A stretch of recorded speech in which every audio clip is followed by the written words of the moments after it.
Bonjour à tous, ici Patrice Roy du site de formation lecompagnon.info et on commence une nouvelle section sur les finances personnelles. Et je voulais commencer avec l'élément probablement qui est le plus important et c'est le chiffre le plus important de votre vie. Et il s'agit de votre avoir net. Qu'est-ce que l'avoir net? Bien, voici la définition standard, c'est le total de vos actifs moins le total de vos passifs. Actifs, passifs, mais de quoi qu'il parle?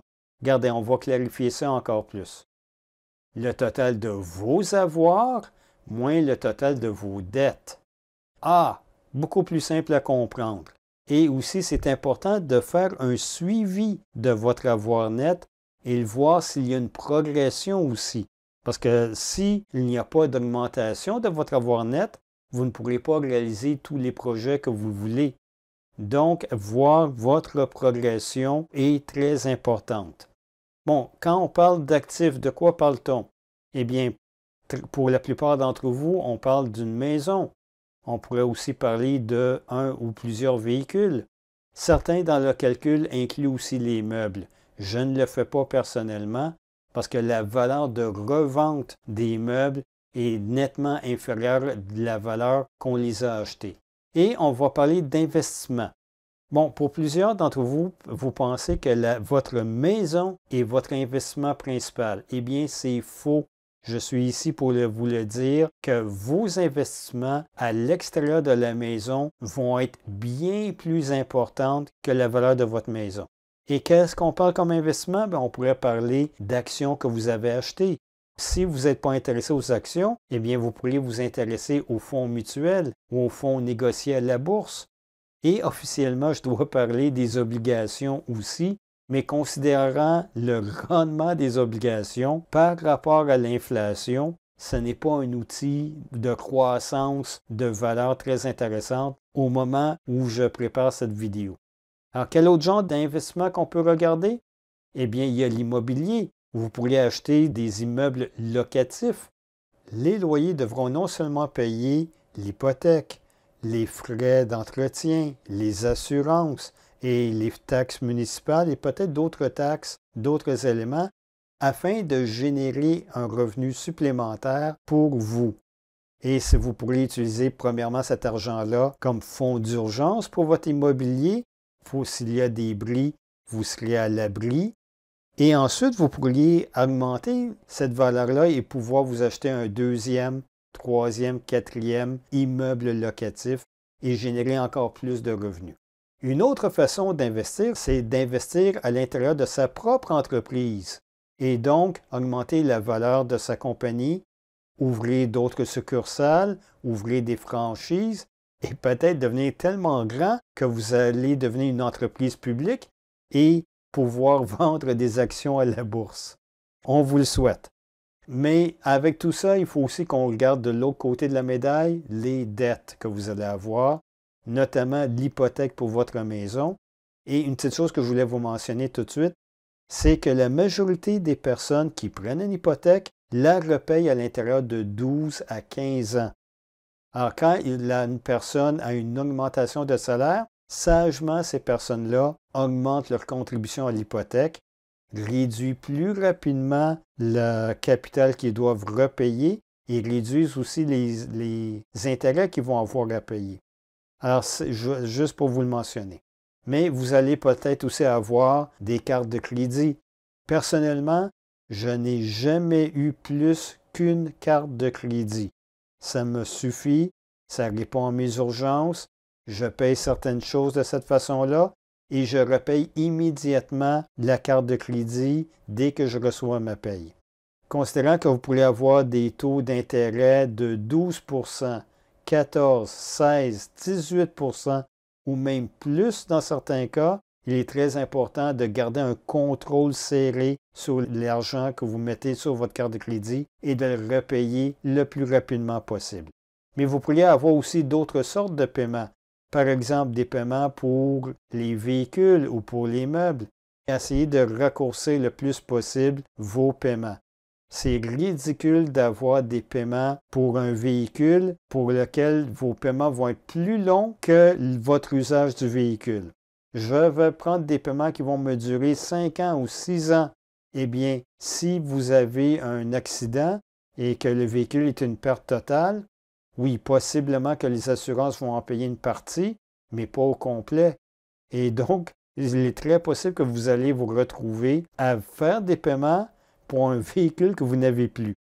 Essayez de repayer votre véhicule le plus rapidement possible, quitte à prendre un véhicule qui est déjà légèrement usagé, avec 1 an, 2 ans, 3 ans, et donc vous n'aurez pas l'amortissement à repayer là-dessus, et vous pourrez l'utiliser pendant encore très longtemps. Même chose pour les meubles. Si vous prenez des paiements sur une très longue période, ce n'est pas vraiment recommandé. Vous devriez être capable de repayer les meubles que vous achetez à l'intérieur d'1 ou 2 ans, 1 an de préférence, et vous évitez d'accumuler des intérêts.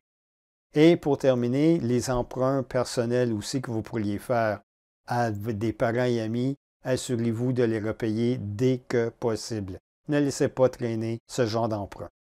Bon, revenons sur la définition d'actif et passif. Alors, vous avez vu la définition classique de qu'est-ce qu'un actif et un passif, mais je vais vous montrer une définition très différente et qui pourrait vous aider.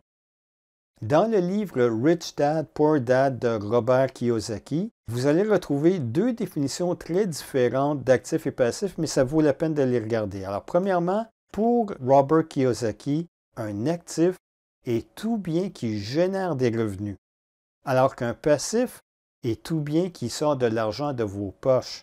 C'est les fonds de trésorerie, l'entrée et la sortie d'argent de vos comptes. Et prenons un exemple, comment ça pourrait vous affecter.